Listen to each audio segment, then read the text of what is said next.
We're visiting with Tiffany Eddy, who grew up here in Alva and has come back for a visit. Tiffany, what have you learned since you left Alva?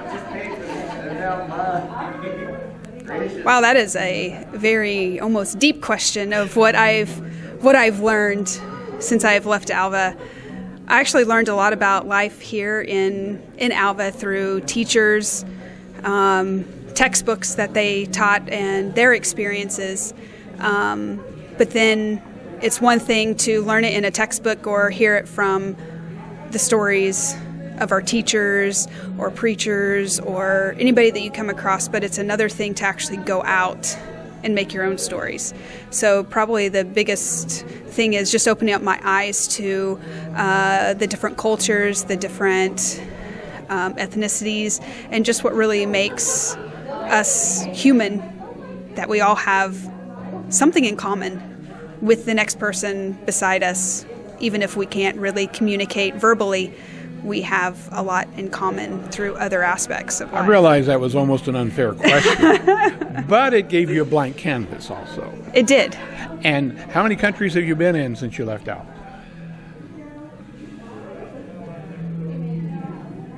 20, 25? Wow. I think somewhere around there. Okay. And you have been in the Navy, I believe? Yes. And are you still in the Navy? I am currently still in the Navy, but I just came off of active duty. As of April 30th was my end of service date for active duty, and then May 1st I came into the active reserve. So I will be drilling with a Marine unit there in Salt Lake City, Utah, and so it'll be 1 week in a month, 2 weeks a year.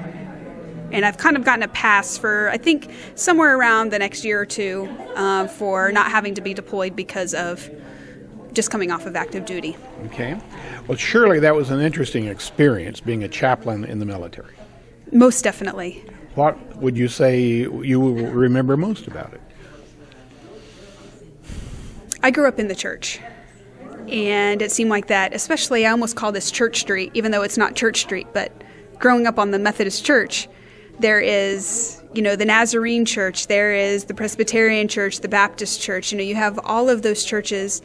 We have 30, 40 churches here in Alva. I can't remember. I don't know how many we have now, but I know at some point there was, 35 to 50 churches. And being a military chaplain, yes, I am a United Methodist pastor, ordained and as a Protestant chaplain.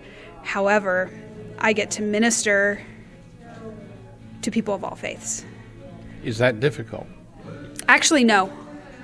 Sometimes it's depending on what their preconceived notions of the cross are, and a lot of times it's because they've had bad experiences.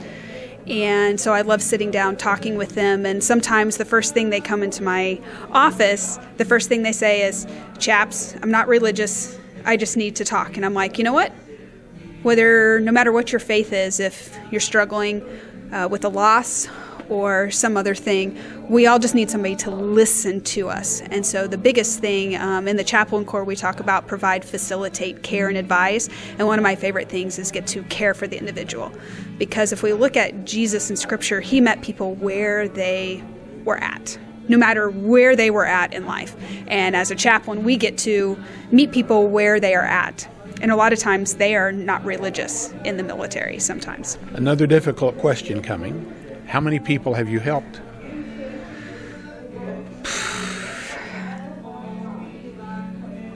That number is hard to share because if you can believe it, I've been in full-time ministry now for 10 years, and I've been away from Alva for 13. Wow. And because I graduated technically since high school was 2001, so here it is 17 years later. I went to college here. But full-time ministry of, paid position has been really almost 17. But helping people, just in the 5 years that I've been on active duty, I think I did about 3,200 counselings. Okay, I figured it would be in the thousands. Right, yeah. But then 5 years before then, and then any other type of ministry I've done. So it's really hard to really, count the numbers, because even though maybe somebody came into my office, did I really help them? Good question. And so a lot of times we don't know, we may have planted a seed, but we don't know, we don't really get to see the fruition of sometimes of what comes into our office. One final question. Mm-hmm. How nervous are you about preaching here on Sunday morning?